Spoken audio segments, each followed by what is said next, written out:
concerning the ESSER program monitoring self-assessment. My name is Otis Reed Jr., and I am an education associate in the Office of Emergency Programs. And I'm delighted to be with you today. As you can see on the slide, our contact information, the scesser@ed.sc.gov. If after the presentation you have any questions, you may send those questions to us by email. Also keep in mind that the session will be recorded. It's being recorded now, so you may also refer back to it. So let's get started. Once again, thank you for being here. You all have received your self-assessment from us, and we are excited about rolling out the self-assessment, and we're excited about the great things that you are doing in your districts concerning your ESSER programs. Here is a summary of the uniform guidance that mandates the State Department of Education as a grantee to monitor the subrecipients, who are you, and how you do your ESSER programs. We are charged to monitor ESSER programs fiscally and programmatically. So the self-assessment that you have and the self-assessment that we're talking about today is looking at how you are maneuvering through your programs that you have spent ESSER funds on. And next we have a breakdown of the monitoring process that we are working through at this time. As you can see, phase 1 of the process is the self-assessment. You received the self-assessment on September 8th, and we're asking that you send it back to us completed by September 28th. Next, we have the desk audit, which will happen after the self-assessment. That will be done around February or March. You will get those specific dates later. And then we will do the field monitoring and the plan of corrective action.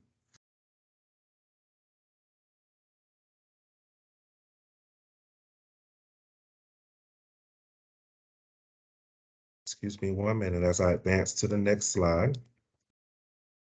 And again, this is just a self-assessment. We just talked about those dates.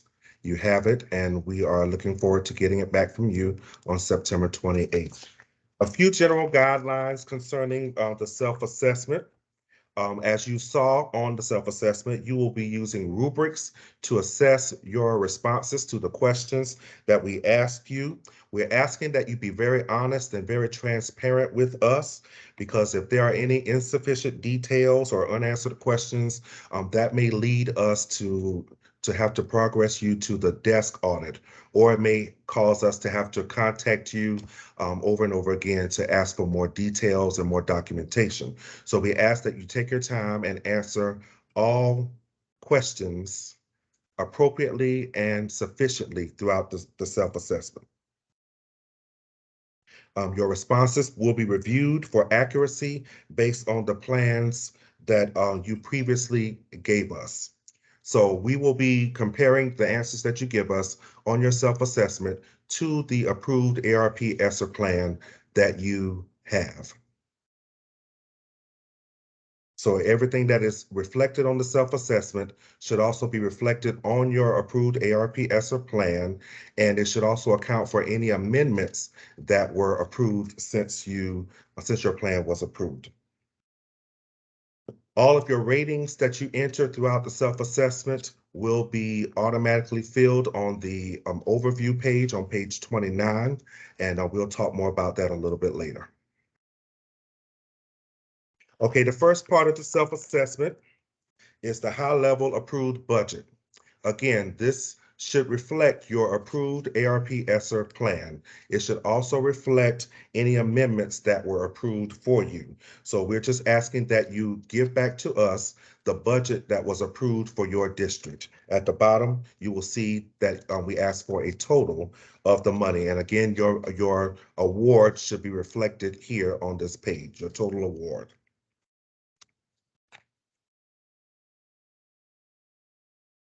And next, the next section of the self-assessment is activities to address learning loss. And as you see on the left side of the screen, there is the rubric. There's a 2-point rubric that helps to guide your responses to the questions. If you look under the level 2, you will see that what we're asking for is the LEA to provide a detailed response which identifies sufficient evidence-based strategies that you use to address learning loss. And we're also asking you to give us a research-based way that you will measure your effectiveness of your learning loss activities. So if you're I know as educators, sometimes we want to make sure we get that highest level. So that will be how you will get it. On the right-hand side of the screen, that is where you will write your narratives. We have 2 questions there for each content area of the learning loss section. First question is describe how the LEA uses your ARP ESSER funds to address learning loss in the area of ELA.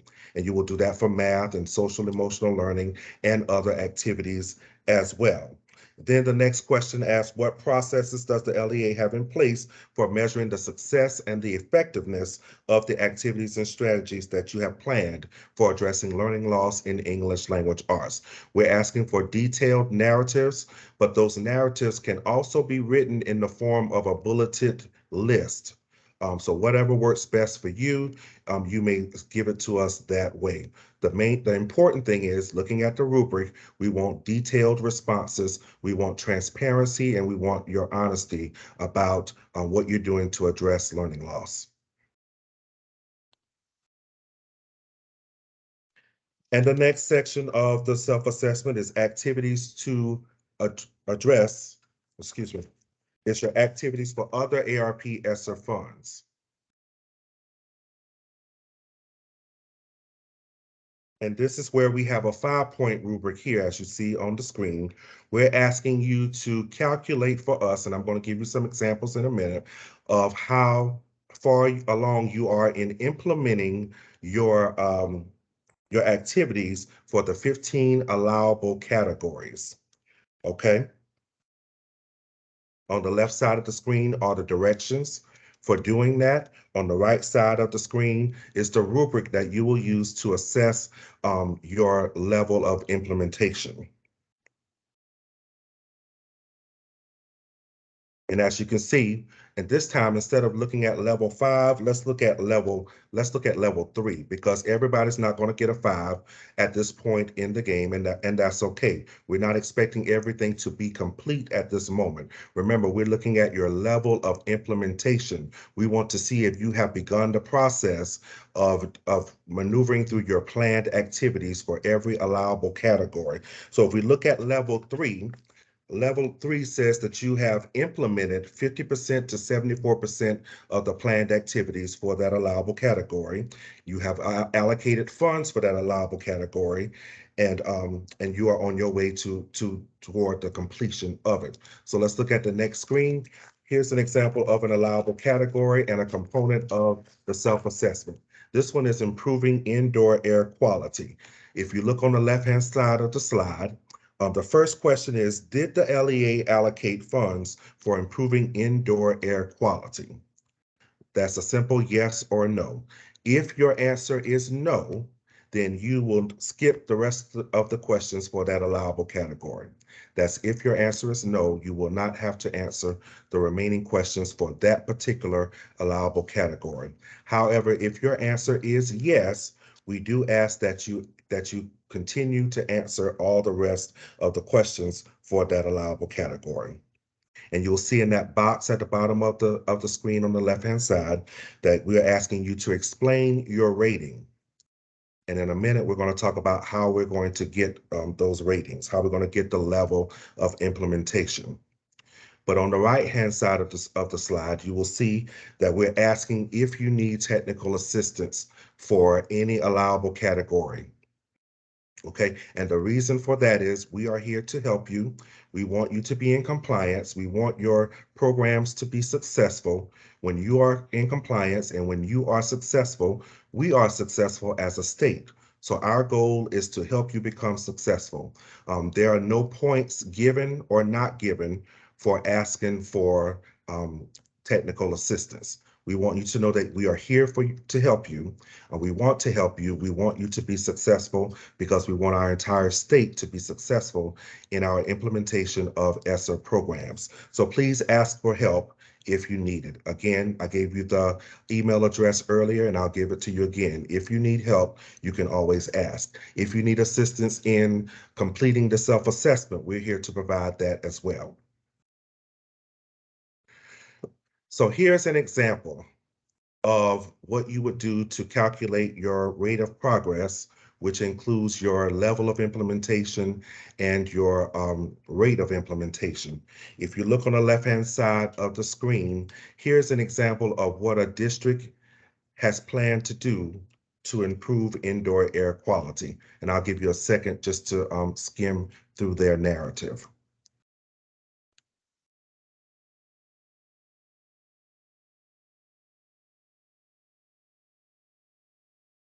Okay, and as you read through their narrative, which in this case is a very brief narrative, but it does explain what they plan to do in the area of improving indoor air quality. So when I read that narrative, I have to ask myself a few questions. How many planned activities has the LEA planned for this allowable category? And when I counted them, I counted 3. Now, your count may be a little bit different than mine, and that's okay because the rubric allows for some differences of opinion in this area. So when I read that narrative, I came up with 3 planned activities, and these are my 3 planned activities. The first one was that they will purchase and install air filters. That's planned activity number 1. Planned activity number 2, they will purchase and install air purifiers. That's the second one. And the third one is to improve their air ventilation systems. That's the third planned activity. So let's say for the sake of this example, this district has already implemented the area of purchasing and installing air filters. Okay, let's say they have implemented that. However, they have not implemented purchasing and installing air purifiers. So that will be one that has not been implemented yet. And let's look at the third one, improving the air ventilation systems. Let's say for the sake of this example that they have begun the process of doing that. So by my calculation at this point, they have completed they have implemented 2 out of the 3 planned activities for this allowable category. And you'll see that bullet number 2. They have implemented 2 of them. So then when we get to bullet number 3, then I do my calculations. They have implemented 2 out of 3 of their planned activities, which gives us a level of a rate of implementation of 64%. 67%. So when we look back at the rubric, I'll go back to the rubric. Where does the 67% fall? It falls at a level 3. So for the level of implementation, your answer will be a number 3 for this one. Just a short, brief example. I know some of your plans are a little more detailed than this. You have longer narratives in that area. So you and your LEA, you will have to count up your planned activities for each allowable category and calculate your percentages in the same manner. Again, if you have questions, please drop it in the chat. So the next section of the self-assessment is the LEA information. And here we are with a 2-point rubric again. In order to get the 2 points for each of these 8 questions, the LEA should provide a correct response, and a correct response is either yes or no. Most of these questions are simple yes or no questions. That's all we're looking for. However, some of them ask for an explanation. So we're asking for an explanation. If you want the full 2 points for those questions, please give us a detailed explanation to support your yes or no answer. But again, in cases where it's just a yes or no question, that's all we're looking for is a yes or no answer. And I said 8 questions, although 9 questions are listed there. If you look at the 9th question, once again, we're asking, do you need technical assistance? Because again, for each section of the self-assessment, we want to know if there's anything we can do to assist you. Please ask for assistance if you're needed. It's best to ask for it if you need it than to not ask and need it, because we want you all to be successful. We want our entire state to be successful. So again, please ask for assistance, and the technical assistance questions have no bearing on your points. That's just an opportunity to hear from you about what you need from us in order to be successful. And now we're talking about the self-assessment overview again. As you enter your level of implementations throughout the self-assessment, excuse me, those numbers will automatically fill on page 29 of the self-assessment, which is the self-assessment overview. We want to see all of your points listed here, and on the bottom line, it's not shown on this slide, but on the bottom line, you will have a total of your points. And all of this will be used to help us to give an adequate assessment to your LEA. And please note that as we give scores and as we assess your LEA, you see that there's a lot of places where you provide narratives for us. And again, those narratives can be written in bulleted list form. It doesn't necessarily have to be in paragraph form. It can also be in a bulleted list. So when we're providing our assessment of you, when we're looking at the total picture of your LEA, we're not just looking at the numbers, although here on the self-assessment overview is all about the numbers, but the numbers are just a part of the view. We want to see the whole view. So we're not just looking at numbers, we're also looking at the narratives you provide us. And those narratives will also help us to determine who will proceed to the desk audit, and then from there, who will go on to the field visit, and then from there, who needs to write corrective action plans. But again, we are here to assist you. We want to make sure that you are successful because we want our state to be successful and in compliance. And after listing all those scores, like I just said previously, we're not just looking at numbers, we're also looking at what you tell us. We're going to read what you tell us about your LEA and how you have progressed through your ESSER programs thus far. And again, I'm saying thus far because remember, we have a deadline of September 2024. We are now in the year of 2022. So we're not expecting everybody to have completed everything, and we're not expecting everyone to have implemented everything that you have planned to do thus far. We want to see an accurate picture of where you are at this point.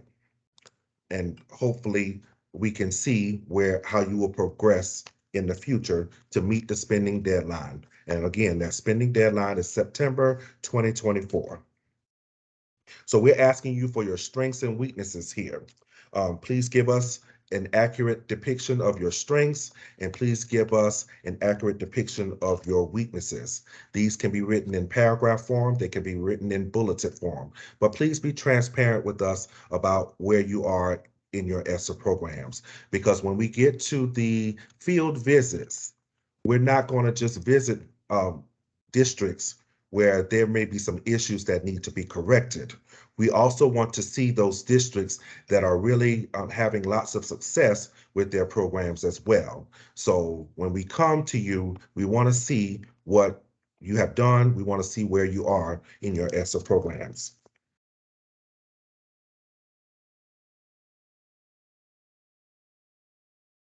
And now it's time for questions.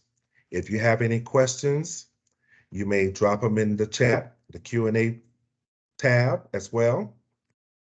And we have team members who are monitoring those tabs. If there are questions I need to be aware of at this time, if they could please let me know. And as we do that, I'll go back to the front slide with the email address that you may use to send questions as well when this session is over. We do have a couple questions, Otis. The first is date for determining completion. So Sharon asks, are we monitoring percent of completion as of today when they're filling it out, or as of the close of the fiscal year on June 30th, or another date? Good question. That is as of today. I'm glad you asked that question. That's a good one. When you fill out your self-assessment, we want to know where you are as of the day that you actually complete the self-assessment. We wanted to see an accurate picture of where you are at this point. Thank you. And then we have another kind of similar question from Brad. Should we consider obligated funds, like funds that have been encumbered for HVAC units with long completion times, or only completed or paid for activities? If you have completed, or excuse me, if you have implemented, if you have begun the process, that's what we're looking at this point. We're not looking for it to be a completed activity. If you've already began the process of ordering materials, if you began the process of deciding where you're going to put the materials and that type of thing, then you have begun the implementation process. So yes, that counts as an activity that is in the process of being implemented at this time. Now, if you have not begun the implementation process, if you have not started anything on a particular planned activity, then you will not count that as an activity that's being implemented. I hope that answers your question. Hi, Cindy and Otis. This is Tanya Smith. How's everyone doing? I want to just do a point of clarity. Otis, when we're looking at the dates, remember that beginning dates for each program may be different because all the districts did begin different, but we're looking at actually the end of, so that it will be more, we can continue to compare apples to apples. When we look at the dates, the actual end date we're looking for would be the end of the fiscal year, June 30. So we're looking at from the beginning of your project, which could be as early as March of 2021 through the ending date of June 30, 2022. So anything you've done in that period of time, that way, Otis, we can make sure everyone has the same ending period. Okay, I apologize. Sorry, okay. I may have misunderstood that question. Thank you for Right, clarifying, Tanya. Tanya's our and director. also with the question regarding the expenditures, we're not looking at the funding in this monitoring. We're looking more at the programs. So regardless of where you are in your spending, we're looking at where you are in the initiating your activities. So if you began purchasing HVAC, or if you've begun a program but you haven't spent the money for that, that's okay if that program itself has already begun. So we're not looking at the funding, we're looking at the actual activities. Thank you, ma'am. Tanya, do you think you could put those dates in the chat so everyone has it? Yes, ma'am. Thank you. Another question we have, is this assessment applicable to other ARP ESSER grants like IDEA, ARP ESSER? I'm gonna answer that one, Otis, or I can. Is the self-assessment applicable to other grants? Is that what you're asking? To other ARP ESSER grants. So it's just going to be applicable to ARP ESSER for the spending plan that you submitted to us with the 15 allowable categories and the additional category to address learning loss. Yes. The next question, if construction to address needs is a portion of this plan, how do we determine a percentage? I believe Tanya has covered that. We're addressing activities implemented or initiated, not funds spent. However, if you have a further question, please include that in the chat. Our next one is the question regarding ESSER funds being audited, talking about only ESSER 3 funds or any ESSER funds?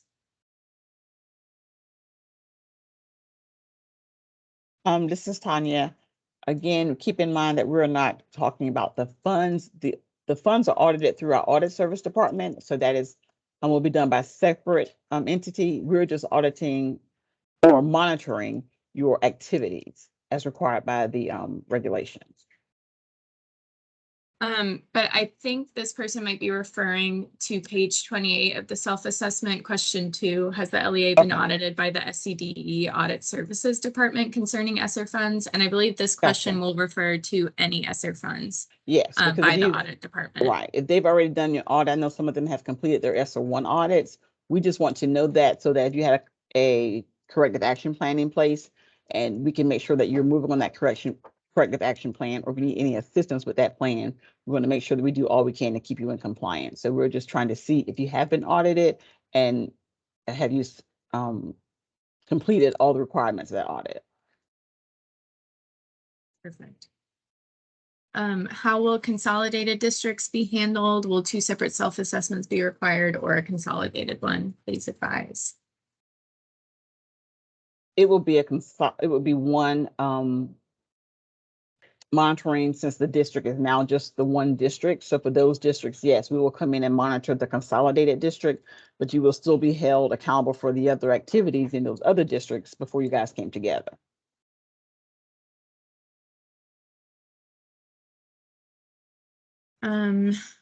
Is this ESSER 3 only? Yes, we have answered that. And I believe once you open the self-assessment and begin to fill it out, that'll be clear. Several of the portions say ARP ESSER allowable activities, and they do align with the spending plans. And I think that is, we are up to date on questions unless I'm missing any. And keep in mind, ARP ESSER and ESSER 3, they're the same thing. They just have different titles. The federal title is ARP ESSER, but the more commonly used is ESSER 3, but those are the same things. We just got one. Do we do one self-assessment for each ESSER grant? No, this is just for ARP ESSER. This will be the only one we're administering. Right. Okay, are there any other questions?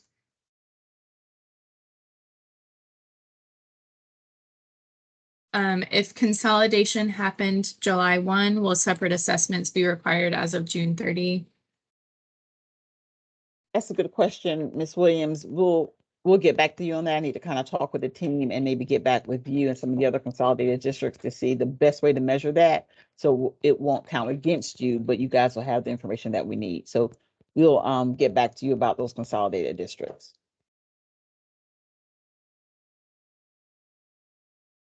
And, okay.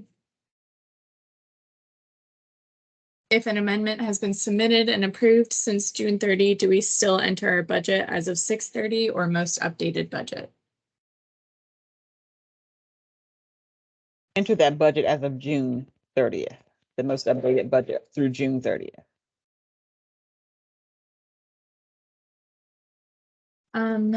If an activity began using ESSER 2 funds and is also budgeted in ESSER 3, do we count that activity as started even though funds haven't been spent yet in ESSER 3? Tanya or Otis? Yes, we will. And that will happen because these funds are being spent simultaneously. So there may be some overlapping activities because they're being paid from different pots of money. But if it is going to be counted or any way used with ARP, you can count that as an activity.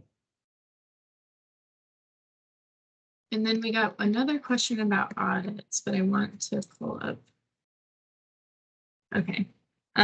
We have been audited, but haven't heard back. How do we report for question 2, page 28? So the question 2 just asks if you've been audited and then if you have a corrective action plan in place. So you could say yes, and then explain in the kind of short answer portion, yes, but we haven't heard back from the Department of Auditing or the auditing office, excuse me, and kind of use your discretion to determine a level of implementation. So you could say 0 or 25, depending on, since you have completed the audit or the first portion of the audit. And then can you repeat the explanation to Jessica's question? The Oh, question was, yeah, about the cost of ESSER the 2, funds. ESSER 3. Right. If you have an ESSER 2 activity and it's also included in your ESSER, ARP ESSER budget, or a part of it will be paid for using your ARP budget, you can count that in as an activity. Did I get you? Right, we're not measuring when the funds have been spent, just when the activities are being initiated. Keep that in mind. So we have another example question. If we've ordered HVAC equipment but have not yet received it, how do we determine the level of implementation or completion?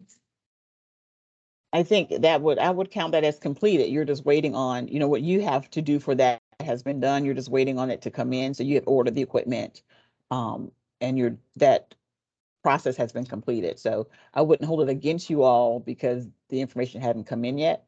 But if you have ordered it, then you've done it. You've met that requirement.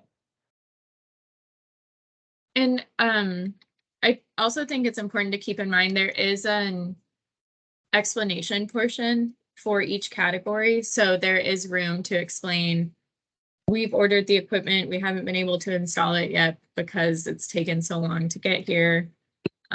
So if there is another portion or another set of activities that you need to complete for it to be fully completed, you have the opportunity to explain that as well.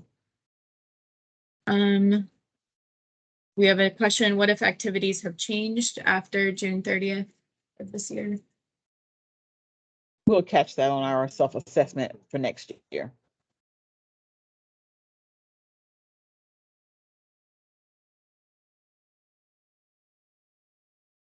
Okay. Is that all of our questions? Do we submit the completed self-assessment to the ESSER email?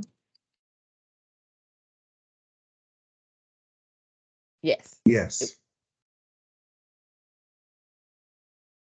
And I've just put that in the chat, and you can also email any further questions that don't get covered today about the self-assessment. Excuse me. We just got another question. Is the percentage based on initiation of activities or activities completed? A 3-year activity in my mind is 33% complete, or do you go ahead and indicate completion even though the activity is continuing? If you have began the process for implementing that activity, like we said, like you said, it's a 3-year plan, so you may not be completed at this point. So if you have initiated the process, then yes, you will count that as an activity that's currently being implemented. Right. So the 33% would be fine, and there's a space to explain that more you can, but I will count that as 33%.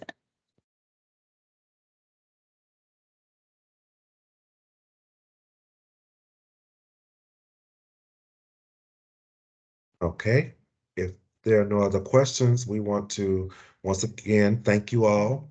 Excuse me, thank you all for joining us today. Wait a minute, I see another question coming in. What if see that one, Sydney? activities have changed after 6:30 is the question we would like answered again. And if they've changed after June 30th, we'll just catch it on next year's self-assessment because that will run from July 1st to June 30th. Okay. All right. Once again, thank you all for joining us today. We are excited about your progress with your ESSER programs, and we're looking forward to continuing to work with you with the self-assessment and in the other phases of the program monitoring process. So again, email us if you have questions, and we thank you for joining us. Have a great day.